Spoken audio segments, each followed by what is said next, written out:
हरिप्रिये वाञ्छाकल्पतरुभ्यश्च कृपासिन्धुभ्यश्च पतितानां पावनेभ्यो वैष्णवेभ्यो नमो नमः। जय श्री कृष्ण चैतन्य प्रभु नित्यानंद श्री अद्वैत गदाधर श्रीवासादि गौर भक्तवृंदा। हरे कृष्णा कृष्णा कृष्णा हरे हरे, हरे Ram Ram Ram Hare Hare.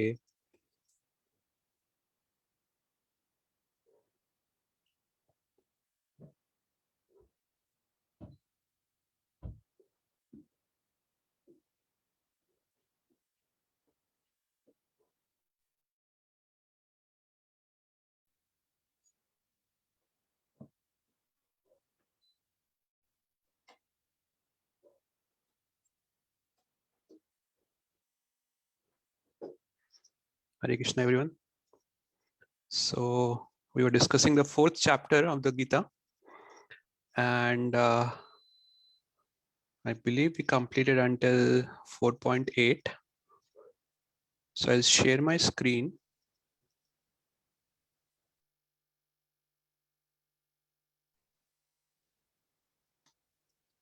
We are going to start from 4.9 today.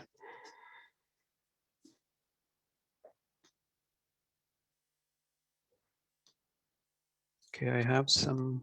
Okay. Can you all see my screen now? Yes, Prabhuji. Prabhu. Okay, let's recite this verse. You can repeat after me. Janma karma cha me divyam. Janma karma cha me divyam. Evam yo vetti tatvatah. Evam yo veti tatvatah. Yaktva deham punarjanma. Yaktva deham punarjanma. Naiti mameti so Arjuna. Naiti mameti so Arjuna. Janma karma cha me divyam. Janma karma cha me divyam. Evam yo vetti tatvatah. Evam yo veti tatvatah. Yaktva deham punarjanma. Yaktva deham punarjanma. Naiti mameti so Arjuna. Naiti mameti so Arjuna.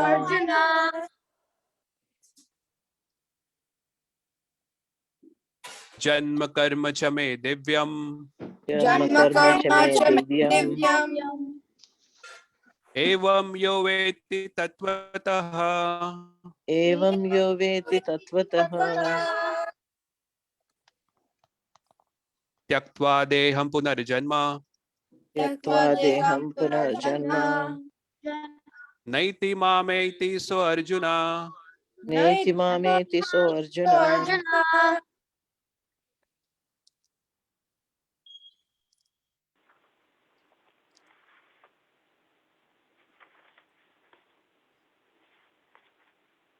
I think you're frozen.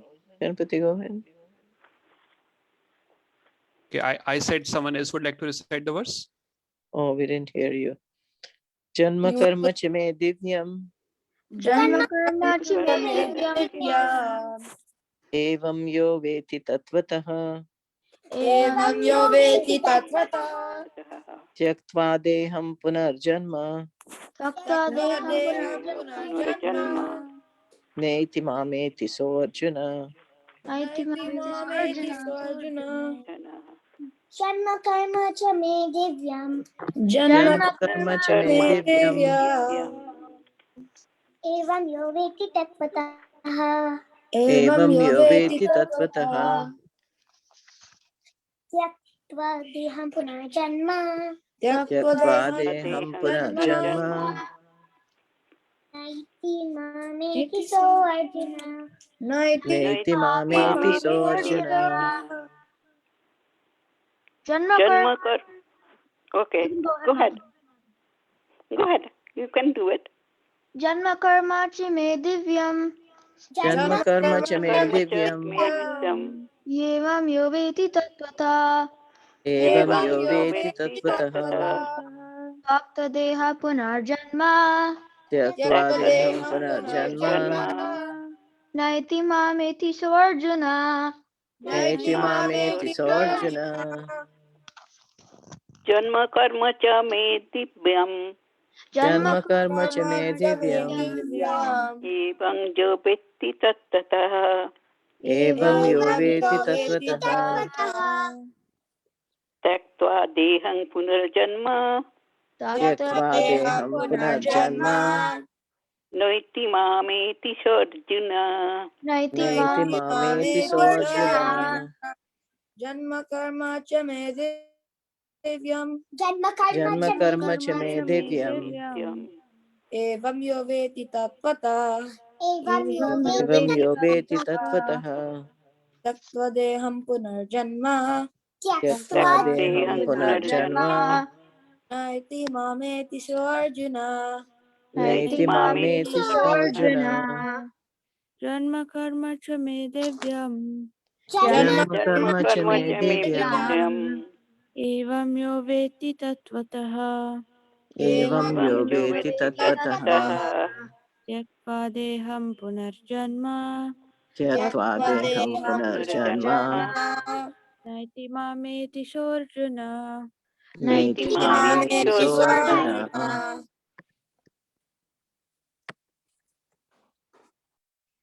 Anyone else? Okay, let's recite the synonyms. Janma, जन्म जन्म birth, birth birth karma, कर्म कर्म work, work work cha, cha cha also, also also me, may me of mine, of mine mine divyam, divyam divyam transcendental, transcendental transcendental evam, evam evam like this, like this like this yaha, yaha yaha anyone, anyone anyone else anyone who, I'm sorry, anyone who anyone who veti, veti vetti knows, knows known tattvataha, tattvatah tattvatah in reality, in reality reality tyaktva, tyaktva tattva leaving aside, leaving aside deham, deham this body, this this body body punaha, punaha again, again again janma, janma birth, birth but na, na na never, never but 80, 80 does attain, does does attain attain mam, mom mom unto me, unto me unto to me 80, 80 does attain, does does does attain attain does attain saha, saha saha he, he he Arjuna, Arjuna Arjuna O Arjuna. O oh Arjuna Arjuna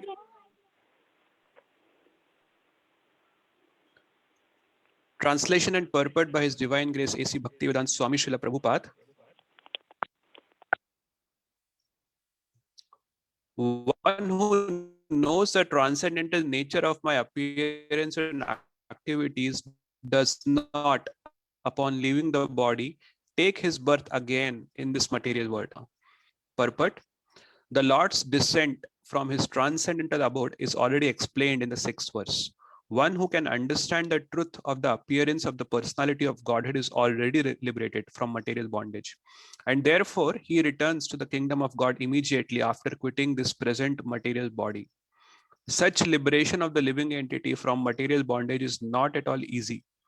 The impersonalists and the yogis attain liberation only after much trouble and many births. Even then, the liberation they achieve, merging into the impersonal Brahma Jyotir of the Lord, is only partial, and there is the risk of returning to this material world. But the devotee, simply by understanding the transcendental nature of the body and activities of the Lord, attains the abode of the Lord after ending this body and does not run the risk of returning to this material world. In the Brahma Samhita 5.33, it is stated that Lord has many forms and incarnations. Advaitam Achyutam Anadim Anantarupam. Although there are many transcendental forms of the Lord, they are still one and the same supreme personality of Godhead. One has to understand this fact with conviction, although it is incomprehensible to mundane scholars and empiric philosophers. As stated in the Vedas, Purusha Bodhini Upanishad, Eko Devo Nitya Lilanurakto, Bhakta Vyapi Hridayi Antar Atma. The one supreme personality of Godhead is eternally engaged in many transcendental forms and relationships with his unalloyed devotees. This Vedic version is confirmed in this verse of the Gita personally by the Lord. He who accepts this truth on the strength of the authority of the Vedas and of the supreme personality of Godhead, and who does not waste time in philosophical speculations, attain the highest perfectional stage of liberation. Simply by accepting this truth on faith, one can, without a doubt, attain liberation. The Vedic version Tattvam Asi is actually applied in this case. Anyone who understands Lord Krishna to be the supreme, or who says unto the Lord, you are the same supreme Brahman, the personality of Godhead, is certainly liberated instantly. And consequently, his entrance into the transcendental association of the Lord is guaranteed. In other words, such the Lord attains perfection, and this is confirmed by the following Vedic assertion: Tam eva vidit vati mrityum aiti nanyaha pantha vidyate yanyanya. One can attain the perfect stage of liberation from birth and death simply by knowing the Lord, the supreme personality of Godhead, and there is no other way to achieve this perfection. Shvetashwara Upanishad 3.8. That there is no alternative means that anyone who does not understand Lord Krishna as the supreme personality of Godhead is surely in the mode of ignorance, and consequently he will not attain salvation simply, so to speak, by licking the outer surface of the bottle of honey, or by interpreting the Bhagavad Gita according to mundane scholarship. Such empiric philosophers may assume very important roles in the material world, but they are not necessarily eligible for liberation. Such puffed up mundane scholars have to wait for the causeless mercy of this with faith and knowledge, and in this way attain perfection. Namo Vishnupadaya Krishna Pristhaya Bhutale Shrimate Bhakti Vedanta Swaminiti Namine Namaste Saraswati Devi Gauravani Pracharine Nirvishesha Shunyavadi Paschatya Deshatarine. Read the translation one more time. One who knows the transcendental nature of my appearance and activities does not, upon leaving the body, take his birth again in this material world, but attains my eternal abode, O Arjuna. So this verse is also one of the very important verses of the Gita. This has the key for us to go out of the material world. So how do we know that this is important verse? We see that Srila Prabhupada quotes this several times in different purports. He has given lectures also on this verse. So there are I was trying to count one day how many references are there for this verse. There are more than, I believe, 100 references for this verse in different purports, at different places. And even during lectures, Srila Prabhupada, quotes this verse several times. So this is considered to be one of the important verses of the Gita, and we see that Prabhupada also gives an elaborate purport on this verse. So how did we come to this verse? So we know that in the 4th chapter, Krishna actually started the 4th chapter on a tangent, in a sense that he was talking about lust, and suddenly he starts saying, Imam Vivasvate Yogam Proktavan Aham Avyayam. I gave this knowledge to the sun god. So, and then he says that Evam Parampara Praptam Imam Rajarisha Vida. This knowledge is coming down in Parampara. So this was a little difficult for Arjuna to digest, because Arjuna asked the question later in the fourth verse of the Gita. But again, in the third verse, Prabhupada quotes that third verse of the 4th chapter in the introduction of the Gita itself. he says that there is a qualification to understand the message of the Gita, and that qualification is, bhaktosi me sakha cheti. So that's what Krishna had said in the third verse. He had said that sa evayam maya tedya yogaha proktaha puratanaha bhaktosi me sakha cheti rahasyam hi etad uttamam. He said that actually this yoga proktaha, this knowledge of yoga is actually puratanaha. It is very old, it's very ancient, and that confirms that Krishna had given this knowledge to sun god at the beginning of the creation itself. So the idea is that the sun gives the light of knowledge to everyone, but the light of knowledge that sun gives to everyone, actually that light and at that knowledge itself comes from Krishna only. So we know sun god is the guru of Lord Hanuman. Also in the Ramayana it is clearly mentioned.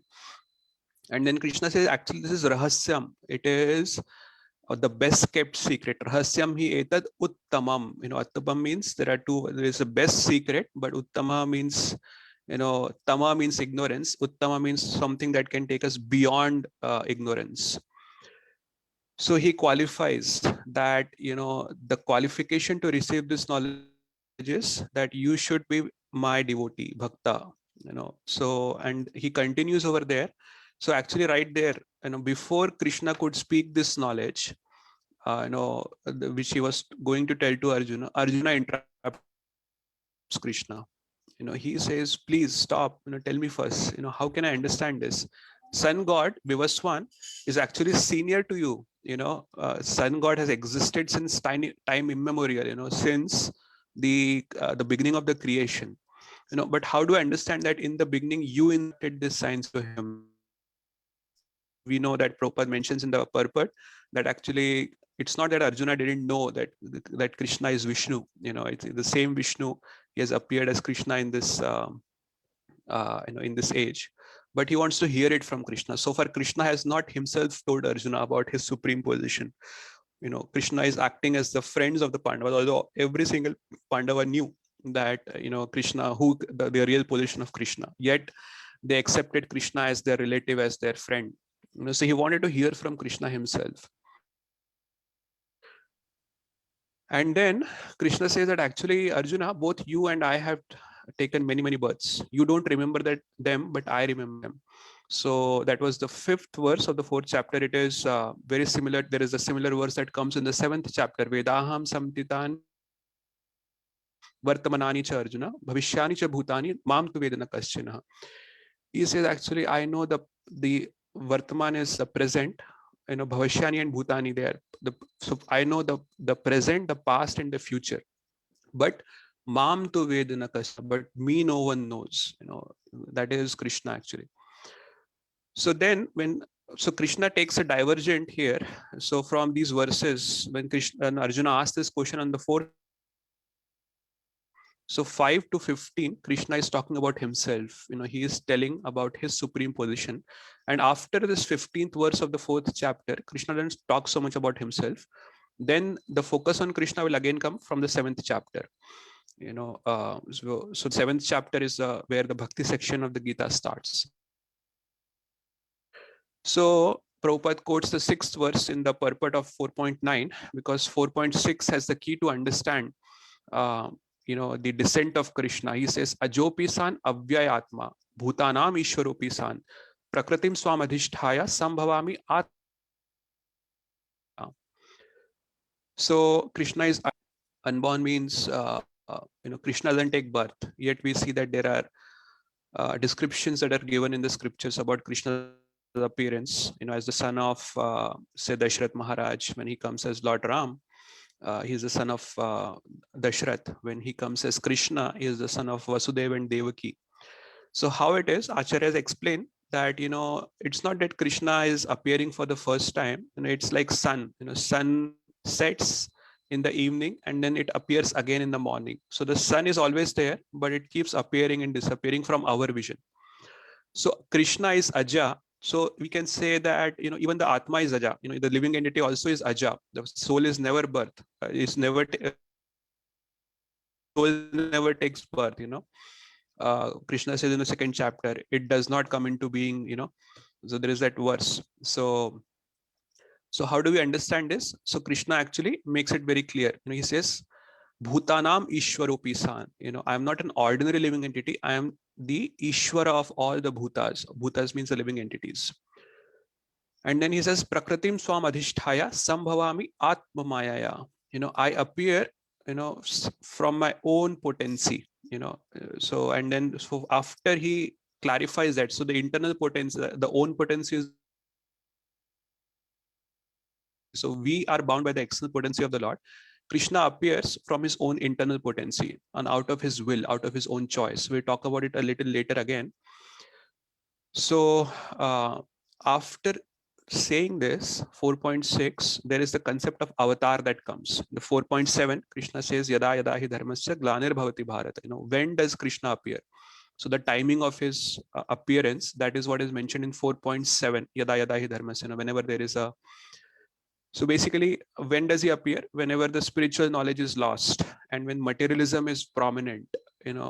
People are very selfish. They only care about their own profit, their own well-being, and then they forget the godly knowledge. The godly civilization is lost. So that is the time when Krishna appears. And then what is the purpose of his appearance? That is mentioned in the 8th verse. That is paritranaya sadhunam vinashaya cha dushkritam. So the sequencing of the words that are mentioned is very important. Vinashaya cha dushkritam is something that Krishna doesn't need to appear himself for that. He can do it either by sending his own representatives. Pandavas can also do the Vinashaya cha dushkritam. He can also, if needed, he can just drop a, the lightning from the sky, and that's it. That's how Christians understand, the God is sending thunderbolts from the sky and killing people left and right. So he can do that if he wants to do it. But the primary purpose of his appearance is, paritranaya sadhunam. He wants to give pleasure to his devotees, and that's what Krishna actually does. When he appears, the first thing that he does is he does pastimes in Vrindavan. He enjoys intimate pastimes with all the devotees, with his father, with his mother, with the gopas, with the gopis, everybody in the Vrindavan. So he does paritrana. Even Lord Ram, when he comes, when he is, from an outer vision, he is in Dandakaranya. He is suffering over there. But actually what he is doing is going around and meeting the different sages, and these sages are not ordinary sages. They could see that this person who has come to meet them, he's not an ordinary human being. They could see from their knowledge that this is Lord Ram. So this is the same Vishnu that has come in the form of Lord Ram. So paritranaya sadhunam vinashaya cha dushkritam dharma samsthapanathair. He basically reestablishes. Am I audible? I see a message. Your internet connection is unstable. Can everyone hear me? Yes, Prabhu. Okay. So in the same sequence, then Krishna speaks about, in the 4.9, he says, Janma karma me divyam evam yo veti tatvadaha tyaktva deham punarjanma naiti mameti so Arjuna. So here Krishna gives a hidden reason for his appearance. So we know 4.7 and 4.8. They are possibly the most famous verses of the Gita. So people, they get so lost, they get so captivated with those two verses that they completely miss 4.9. So if you remember in the 4.1, when Krishna had said Imam Vivasvate Yogam, he had said that, I give this knowledge to the sun god. So it is actually the duty of the Brahmins to give the knowledge, to people in general. So Krishna says that actually I am the original Brahman who gives this knowledge. So as he plays the role of a Brahman, he gives this knowledge to everyone, and from there, that point on, this knowledge comes down in parampara. But sometimes what happens is this knowledge is lost, and what happens is that there is a godless civilization that starts in Kshatriya. So he does paritranaya sadhunam and he does vinashaya cha dushkritam. So actually that is the role of a Kshatriya in the society. He has to kill the Atatainas, people who are destructive elements in the society. They have to kill, and they have to give protection to the civilized civilized and people who follow dharma. That is, so Krishna says, no, I play both the roles. I play the role of a Brahmin when needed. I can also play the role of a Kshatriya. But there is also a hidden purpose of Krishna's descent, and that is Janma Karma Chame Devyam Evam Yoveti Tattvataha. So he comes to give us a glimpse of his intimate pastimes, and then he wants to attract our consciousness. When he, so what happens is, these leelas that Krishna performs with his devotees, all the different leelas, they are, for time immemorial, they are noted down in the different scriptures, and for all the future times to come, they become like a reference point. And people who are witnessing the direct pastimes of the Lord, and even for the later generations to come who have not directly witnessed the pastimes of the Lord, but they can still read what kind of pastimes the Lord has performed. So it basically helps them to attract their consciousness towards Krishna. And when that consciousness is attracted towards Krishna, and then they try to understand that in more detail. So when they understand Janma of Krishna, so Janma is the transcendental nature of his appearance. So Janma is, it is very different than our Janma. So our Janma is kind of forced. We are forced to take birth in this material world. It's not out of our choice. And when we take birth, we don't know in which family we'll be born. We don't even know in the next life we are going to get a human form of life or some other species, or animal species or plant species. We have no idea about it. We have no control over it. But Krishna says, Ajopisan Abhyayatma Bhutanam Ishwarupisan Prakritim Swam Adhishaya Sambhavami Atmayaya. So when he takes birth, it is out of his own sweet will. He is completely in control. That is the meaning of avatar. Sometimes people say that I am also an avatar and I am doing my Leela.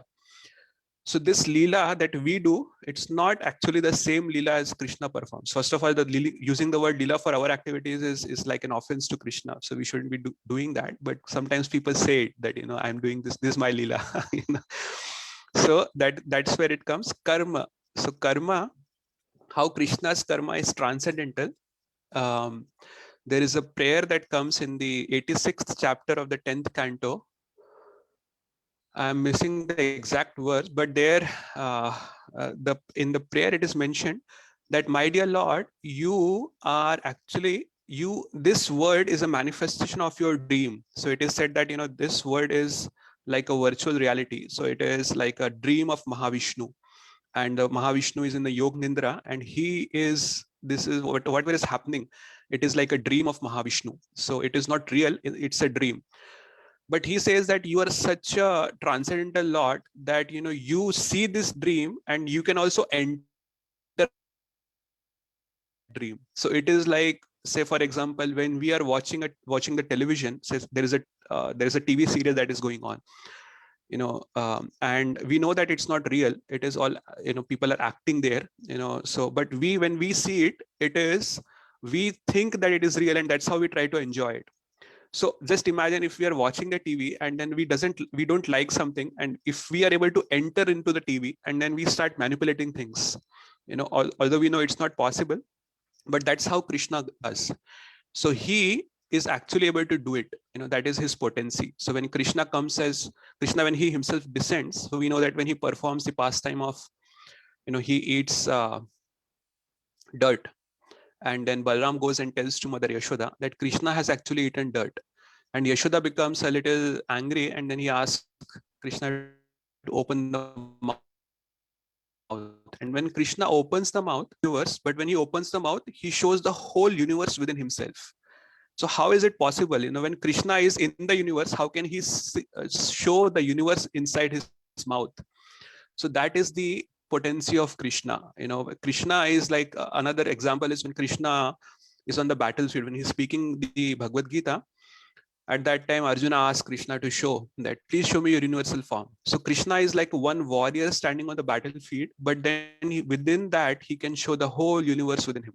That is his mystical potency. So Janma Karma Chame Divyam. So now Divyam, this word Divyam has multiple meanings. One meaning of Divyam means it is like celestial. So we have the terrestrial means this earthly realm. Then we have the celestial realm. And then there is also a third realm, which is the subterranean realm. So whatever happens at our realm, that we can understand, that we can at least make some sense out of. Then there is a celestial realm. It is said that the celestial realm is subtle, it's made of subtle matter. So sometimes the word divya is used to describe that also. But here, the word divya is not used to describe celestial realm. It is used to describe the transcendental nature. So divya can also be used to describe the transcendental realm, something that is beyond this material world. So that is where this word divya is used over here. Janma karma chame divyam. It's not celestial, it is transcendental. Evam yaveti tattvataha. One who understands this in tattva. Now tattva is, we'll see that this word tattva will come repeatedly now. In the many different verses it comes. So the point is that we have to understand Krishna's appearance and his activities in tattva, in truth. So this is like the philosophical truth behind it. So for example, people sometimes make fun of Krishna, or they pass sarcastic comments about Krishna's pastimes with the gopis, but they don't understand the tattva. They are just, so we had discussed it once that Krishna's every pastime that the Lord performs, it has two aspects. It has the tattva and it has the rasa. So tattva is the philosophical truth, and rasa is the mellow. So people only look at the pastimes at the level of rasa. Okay, Krishna is enjoying with the different women. So they understand that, like us, Krishna is also an ordinary young man or a boy, and he is having fun with these young girls. So that's how they understand it. But they don't understand the position of Krishna. They don't understand the tattva about Krishna. And that's where they get bound. People have the idea, that, so I was reading an article about the nature of the material world. So this author, he has no connection with any kind of bhakti. It appears the way he writes it. But he says that, one thing we can see from Ramayana is that when God himself also descends in this material world, he is also bound by karma. So that is what is his understanding of Ramayana. Now, this is a very incorrect understanding. The Lord doesn't come in, so Krishna says that Name Karmani Limpanti, in the 3rd chapter, he says that. So it is not that, he has to bear consequences of his actions. Krishna is always independent. He can do whatever he wants. Lord Ram can do whatever he wants. Even in the Ramayana, we see when Sita Devi is kidnapped, at that time, Lord Ram, so there are certain pastimes in the Ramayana which are very heart-wrenching. So one of such pastimes is when apparently Lakshman is killed, or he is lying almost unconscious. At that time, the situation of Lord Ram is pathetic. He is lamenting. Saying that this, my brother, he came all the way with me to help me, to serve me in this forest, and now I couldn't save him. I couldn't protect him. And what am I going to tell to his mother? She sent her son with me, and I couldn't do anything. So that is one scene which is like heart-wrenching. But another such scene is when Lord Ram is looking for Sita. So Sita, he is going everywhere. He's crying. He's like almost like a madman. He's asking the trees, where is Sita? Have you seen? It is almost like when during the Ras Leela, Krishna leaves the gopis. The gopis, they are looking for Krishna everywhere, and they're asking the trees, where is Krishna? Have you seen Krishna? Exactly, that is the position of Lord Ram at that time. So when this is happening, Mother Parvati, it is mentioned in Ramayana. So Mother Parvati sees, and then she tells to Lord Shiva that, is this your Lord? He is just crying for his wife, just like an. So Lord Shiva says that don't doubt, this is all Leela. But Mother Parvati, she couldn't digest it. So she goes to test Lord Ram. And then she appears, she takes the form of Mother Sita, and then she comes in front of Lord Ram. And then she says, why are you crying like this? I'm here right in front of you. And then Lord Ram, he looks at, apparently Mother Sita, and he says, oh, Parvati, what are you doing here? This is a forest. You shouldn't be here without your husband. Go back to your husband now. So Lord Ram is not an ordinary human being, and he doesn't, he's always in control of, everything that is happening, unlike what happens to us. What is going to happen in my life tomorrow, whether I'm going to live or die, I have no idea. But that's not how it works for the Supreme Lord when he descends. So knowing the tattva of the nature of the activities and the appearance of the Lord is very important. And when you understand this tattva, what will happen is tyaktva deham punarjanma naiti mameti so Arjuna. After leaving this body, we will not have to do punarjanma. We will not take birth again in this material world. So what will happen to mameti so Arjuna? So this is like a first hint in the Bhagavad Gita that there is a world beyond the material world. There is a transcendental realm. Of course, later Krishna will give more details about the spiritual world. In the 8th chapter, there is a full section that comes. And then again in the 15th chapter, he gives more details about the spiritual world. Natad bhasyate suryo na shashanko na pavakaha yad gatvana nivartante tad dhama parmamama. That transcendental abode of mind. It is not illumined by sun or moon or by electricity. And yad gatva, after attaining this, na nivartante, nobody comes back after attaining that abode.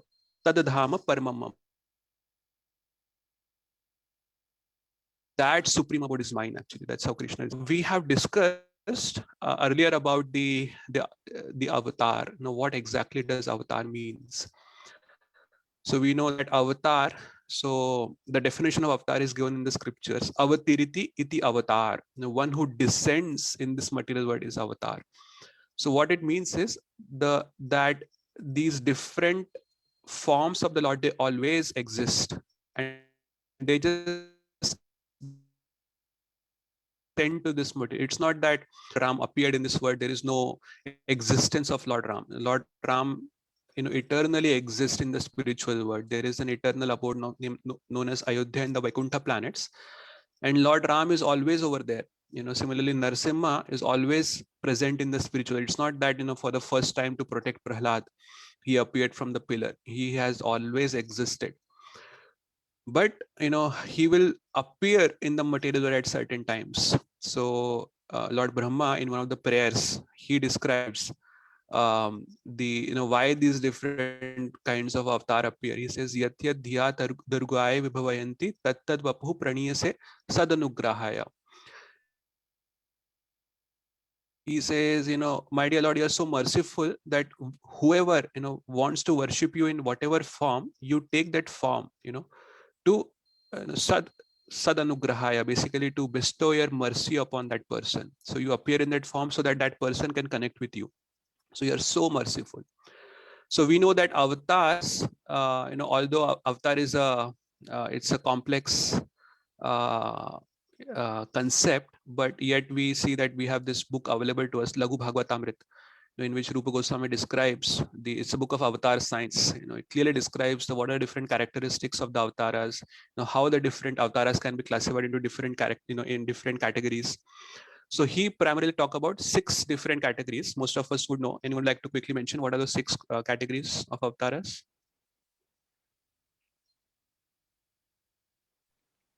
Purusha Avtara, Leela Avtara, Manvantara Avtara.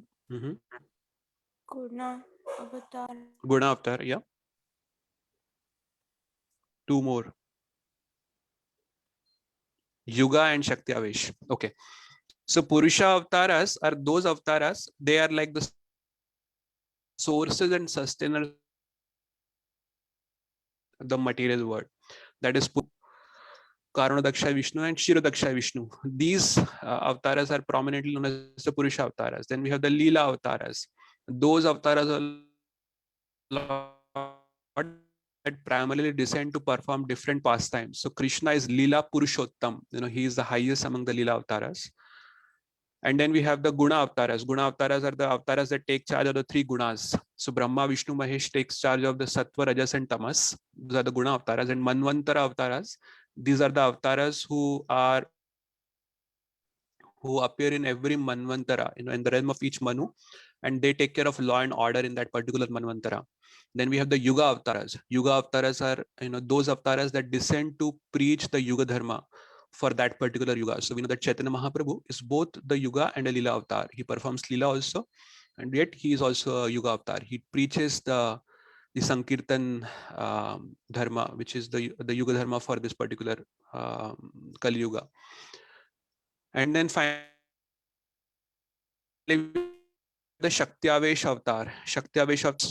So they have been specially empowered by the Lord to perform certain activities, to do certain action, basically take care of certain things. So for example, Parshuram. So Shaktiavesh avatars are of two kinds. We have Sakshat and Avesh.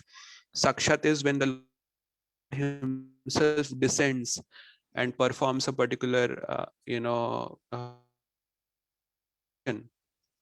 is Sakshat. And Avesh is basically Lord empowers a particular living entity.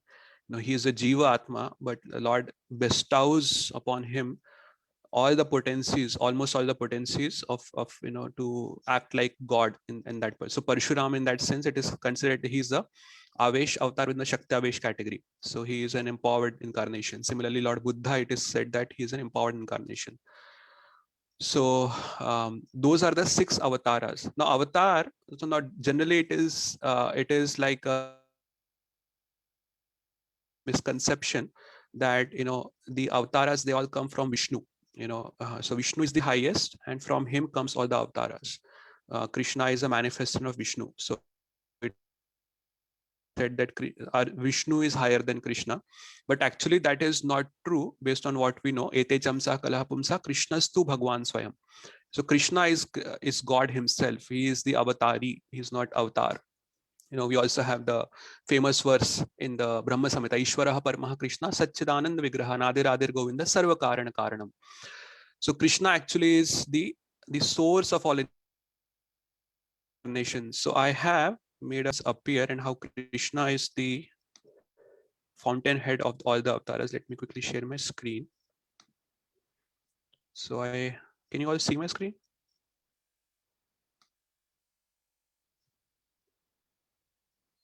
Is my screen visible? Yes.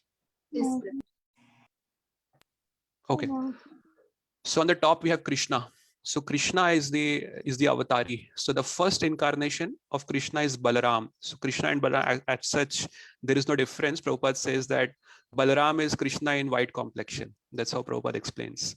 So Balaram is the first expansion of Krishna. So actually Balaram, he first expands himself in Sadashiv, and this Sadashiv actually becomes a source of Lord Shiva. From Sadashiv comes Shambhu, and from Shambhu comes Rudra avatars.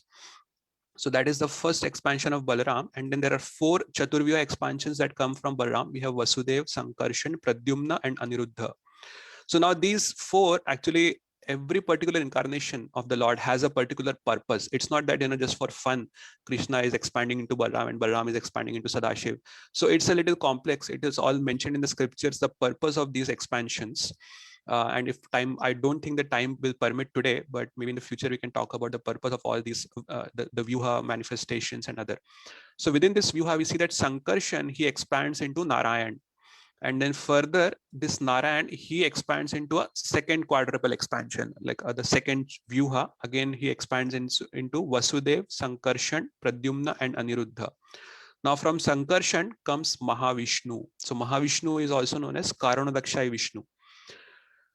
So Mahavishnu, actually from his pores, all the different universes come out. So we can see all the different universes coming out. Then Mahavishnu, what he does is he expands as Garbhodakshai Vishnu, and he enters into each of the universe. And from his navel, this lotus flower comes out, and then on the lotus flower, we see that Lord Brahma is born from the lotus flower. And actually after that, Garbhodakshai Vishnu expands as Kshirodakshai Vishnu. And then he enters into each and every atom of the universe. So the name Vishnu itself means Vishnu, if you see, it is a combination of 2 words, Vishwa and Anu. So Vishwa means universe and Anu means atom. That Supreme Lord who pervades every single atom of the universe, he is known as Vishnu. Vishwa Anu. Anu is atom and Vishwa is universe. So that is the meaning of Vishnu actually. So if we see, Vishnu is the 7th expansion in one sense. So from Krishna first Balaram, from Balaram Sankarshan, from Sankarshan Narayan, then again Sankarshan, then Mahavishnu, then Garbhodakshai Vishnu, and then Kshirodakshai Vishnu. So he is actually the 7th expansion. Now how it works is, when the Supreme Lord, so sometimes, for example, it is said that sometimes Narayan descends as Ram, sometimes Pradyumna descends as Ram. So that might happen. So what happens is, when the particular incarnation descends, he comes through Vishnu. He's going to follow this chain, and from him, through Vishnu, he'll appear in this material world. That is like the chain that happens, and that is why sometimes it is said that he is an incarnation of Vishnu. So it's not exactly like that. Also, how we have to understand is, when I was when I joined my first job, I was still like a fresher. The first time I'm going to a corporate company, and then what happened is, our CEO of the company, he came, and then everybody, all my bosses, my boss's boss, boss, they were all with folded hands, and they were saying, yes sir, and they were all almost on their toes, whatever this was. So I was like thinking, oh, this is like a big man who has come. So he was a CEO. And one day what happened is, so this CEO came, and there was another big man along with him. So, and this, I saw that this CEO, he is also like with his folded hands, he's saying yes sir to this person. So I was thinking, who is this person who has come? So then I understood that he is the chairman of the group of all the companies. So he was the biggest man. So what happens is, when the chairman comes, along with him everybody else also comes. So the CEO also came along with him, and then the CEO will bring him into the office. It's not that he will come on his own. So because he's such an important person, he will come along with all the subordinates. So the CEO came along with all the CFO and everything. Everyone else also came along with him. So now again, this analogy is, every analogy has a purpose and it has a limitation. So in this case, we see that the CEO and the managing director, they are two, Krishna and Vishnu. It's not that they are different persons. They are that same person. Krishna is Vishnu, Vishnu is Krishna. But it is from a tattva perspective, we have to understand that Krishna is the source of Vishnu. No, it's not the opposite way. Vishnu is not the source of Krishna. And also sometimes people have this idea that, Krishna comes, he is a manifestation of Brahman. Krishna makes it very clear, Brahmano hi pratishtaham. Actually, I am the source of Brahman. I am the basis of Brahman. So Brahman is not the basis of Krishna. Krishna is the basis of Brahman. That is 14.27, if I'm not wrong. And multiple places Krishna describes about his supreme position in the Bhagavad Gita. So we have Taha Partam Na Anyat. There is no truth superior to me. 7.7. Then he says, Aham sarvasya prabha mattaha sarvam pravartate. I am the source of everything. 10.8 he says. So at multiple places, Krishna talks about his supreme position. So that tattva about Krishna has to be understood. Of course, when Krishna is there, Krishna is not alone. Krishna also expands himself into Radharani. It is said in the Chaitanya Charitamrita, Radha Krishna ekatma dvidedhari, anyonanya lila vilasakari. Basically, Radharani is also Krishna. Is like an expansion of Krishna, or she is Krishna himself, and Krishna and to Radharani for Anyonanya Lila. So the God also have, every time the God descends, he will also descend with his consort. So we have Lakshmi Narayan, we have Sitaram, we have Radha Krishna, we have Rukmini Krishna. So the God will always descend with his own avatars. Now, in the interest of time, I just wanted to mention one more point before we can take any questions. So there are different. So we see that how Rupa Goswami describes the 6 categories of the avatars. Then we also see the different expansions. How Krishna first expands into Balaram. From Balaram comes the Sadashiva, and then the first Vyuha, the quadruple expansion, and then from Narayan comes another second Vyuha, the quadruple expansion, and from there Mahavishnu, Garbhodakshay Vishnu, and then Shirodakshay Vishnu comes. So like that, there are multiple explanations also given by different acharyas. So in the Sri Sampradaya, we have Ramanujacharya, who had talked about the 5 different manifestations of the Supreme. So he talks about that how the Supreme manifests at 5 different levels. So the first manifestation that he talks about is Para. Para is basically, as we understand, Bhagwan. He is transcendental. He is beyond this material world. He is there. He is situated in his transcendental abode. Yadgatwana nivartante tadadhama par. that but having gone once, nobody comes back from that. So that is para, that is Bhagavan manifestation. Then there is the Vyuha.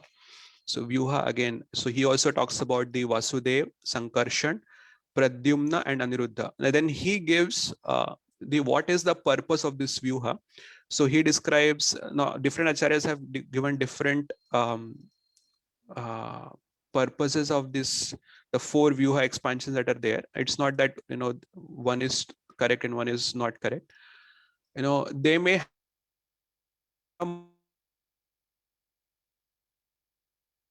and so one acharya may talk about a specific function, the other acharya may be pervading consciousness.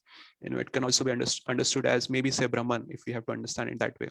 And then we have Sankarshan. So it is said that Sankarshan takes charge of the Jnana, all the Jnana that is there, and Bala. Bala is strength. Now, this Bala is not ordinary strength, it is spiritual strength. So Balaram also. Ram and Sankarshan, it is said that, you know, Sankarshan is like Balaram. So Balaram gives spiritual strength. He also is the Adi Guru. Then we have Pradyumna. So Pradyumna takes charge of all the Aishwarya. And then he also takes charge of the progeny that is going to occur in the material world. And then we have Aniruddha. Aniruddha is, he takes charge of all the potencies that are there, you know, in the spiritual and material world, and all the effulgence that comes out, Teja. Then after the Vyuha, so we have Para, we have Vyuha, and then we have Vibhava. Vibhava are the different that so avatara that descend to the material world for different avatara category. We have Rupa Goswami who further classified avatars into 6 different categories. So these are 3, Para, Vyuha and Avatar. Then the 4th is Antaryami. Antaryami, as we know, is the Paramatma. You know, he pervades every single atom of the universe. You know, until he pervades, it's not possible for the universe to function. So Krishna also talks about this. Jagadavyakta Murtina Matsthani Sarvabhutani na chaham teshu avasthita.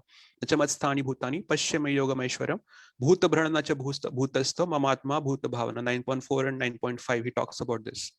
And then finally the 5th incarnation is the incarnation that is most you know, the other 4 manifestations that they are not very much accessible. The Parma there in our heart, but we cannot perceive the presence of Paramatma. You know, it is said, so we talk about Paramatma later, but there is this 5th manifestation which is accessible to us. You know, we can relate with it. Anyone knows which particular manifestation I'm talking about? Which is that expansion of the Lord which is most accessible to us? Paramatma? No. We cannot perceive the presence of it. Is Acharyas explain that Paramatma is right next to us. He's there in the heart of, you know, nobody could be as close to us as Paramatma. He's inside us, you know. Right. Our mother, our parents could be outside, but they're perceiving us. But the Paramatma knows our inner feelings also. But we are deaf and blind. Prabhupada also says in one purport that we are deaf and blind to Paramatma. So we can't hear him. He wants to talk to us. We can't hear him. We can't see him, although he's next to us. So which is that expansion manifestation which is most accessible to us? Vigraha. What is that, Mataji? Lord's Vigraha form. Archa Vigraha, she's saying. Archa Vigraha, yeah. Archa is the 5th. So Archa, the deity of the Lord, you know, that deity is Krishna himself. That deity is not just stone. So Ramanujacharya in his teachings explain that this deity manifestation is the mercy of the Lord, because we cannot perceive Krishna, we cannot see him, we cannot serve him directly. He is so merciful that he descends in the form of the deity and he accepts the service that we render to him. You know, so we have the Pancharatrika Vidhi, as we say it. So that is one of the system of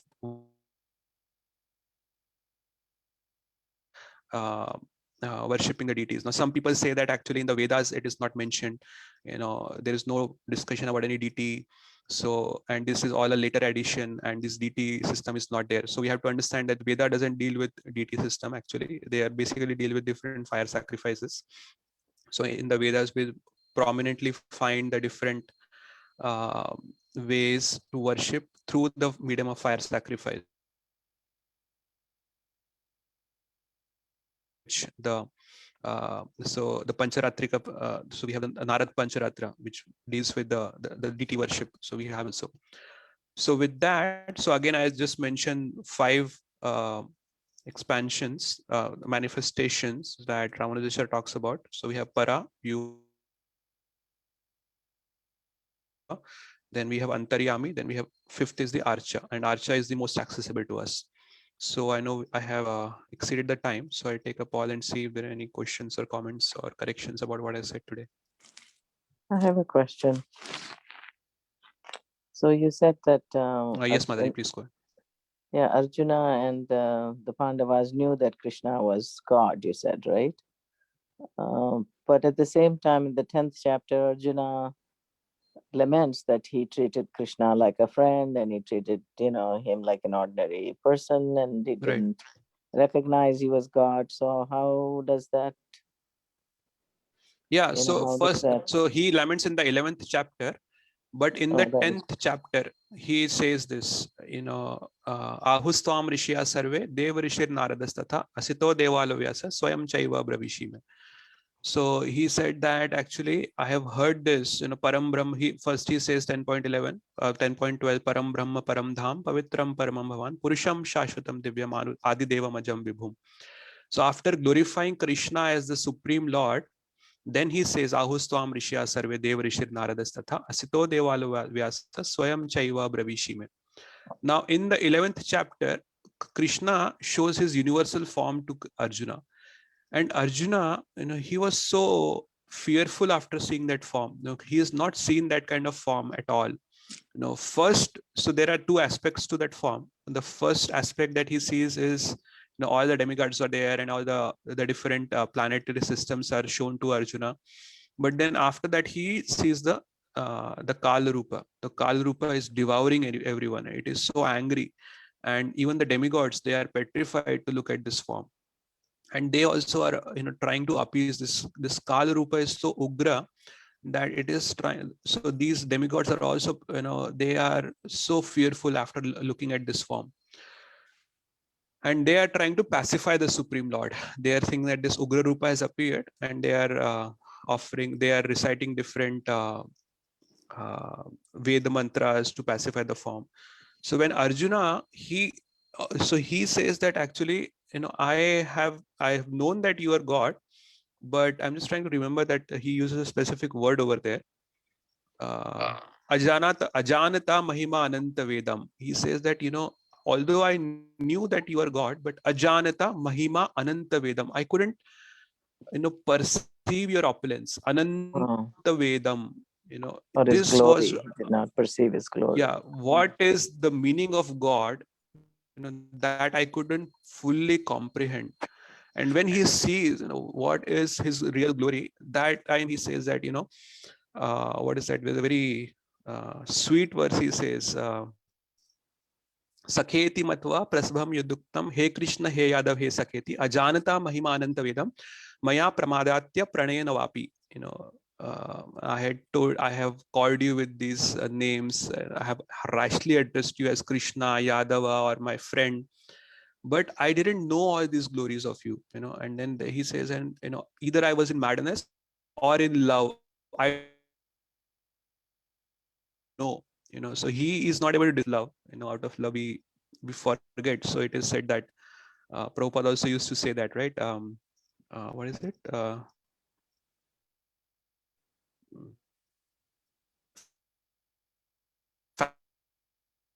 Familiarity breed contempt. So Arjuna is so intimate with Krishna. He's so he's so close. So sometimes he would jokingly, also say certain rash things. Although he doesn't, it's like a friendly talk. You can say certain things to your friend, and that we are friends and we are talking in a friendly way. So Krishna, that's what Arjuna says, that I don't know whether it is out of madness or it was out of love. So it is out of love, obviously. So but Arjuna is saying like that. pramadayatya pranayena vapi, something like that he says. So did I answer your question, Mataji? Yes, you did. Yeah. So he knew kind of in a vague manner, but out of Okay. love, he kind of had that intimacy, like you said. He didn't realize Right. his glory completely. It's like you were giving examples of CEO or chairman and all that. The child of the chairman and the child of the treats him in a familiar manner. He doesn't quite recognize his greatness. Exactly. Yeah, that is what is the difference. Acharya explained in Krishna and Vishnu. So it is said that Krishna is God at home. So at home means he is having fun with his devotees. He's very, very intimate with the devotees over there, and then in order to not, he covers their knowledge, sometimes these, so when Krishna, when he kills Kalia, at that time, all these, we have this chapter in the Krishna book, right? Wonderful Krishna. So they actually thinks, the Vrindavan Vasis, they think that, Krishna could, not Kalia, after lifting the Govardhan hill for 7 days. So they thought, this could not be an ordinary person. This has to be, God himself who has descended amongst us. So what Krishna does is he covers their knowledge, with his Yogamaya potency, because he doesn't want them to look at him as God, because that interrupts the love and the intimacy that he has. So he wants to enjoy that love and intimacy with his devotees. Whereas Vishnu is God in office. God in office means he has his own Aishwarya. So Vishnu is worshipped in Aishwarya Bhav. So everybody is offering prayers to Vishnu. They are bowing down to Vishnu. They are, doing the different fire sacrifices for pleasing Vishnu. So that is how Vishnu is worshipped. Whereas Krishna is more intimate with his devotees. Vishnu is more, so he's like, it is said that Vishnu is like God in office and Krishna is God at home. Yeah, that makes sense. Thank you. Any other questions or comments?